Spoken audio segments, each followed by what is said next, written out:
खारघरमधील उद्योन्मुख सायकलपटू आभा सोमन हिने चेन्नई येथे 29 ते 31 जानेवारी 2026 दरम्यान झालेल्या आंतरराष्ट्रीय ट्रॅक एशिया कप 2026 मध्ये उल्लेखनीय कामगिरी करून देशाचा अभिमान वाढवला आहे।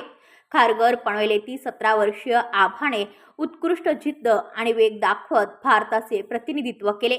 तिने टीम स्प्रिंट प्रकारात सुवर्ण पदक तर वैयक्तिक 200 मीटर स्प्रिंटमध्ये रौप्य पदक पटकावले। आभा गेल्या 3 वर्षांपासून पुण्यातील फिनिक्स सायकलिंग अकॅडमीमध्ये प्रशिक्षक दर्शन पारघुसे यांच्या प्रशिक्षणाखाली कठोर सराव करत आहे।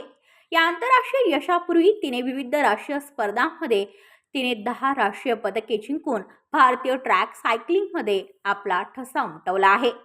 अलीकडेच चेन्नई येथे झालेल्या आंतरराष्ट्रीय स्पर्धेत आभाने पुन्हा एकदा ट्रॅकवर आपली गुणवत्ता सिद्ध केली असून ती भारतातील आशादायक युवा सायकलपटूंमध्ये गणली जात आहे।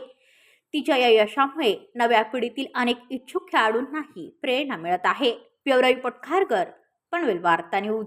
आपल्या परिसरातील बातम्या आमच्यापर्यंत पोहोचवण्यासाठी स्क्रीनवर दिलेल्या क्रमांकावर संपर्क साधू शकता।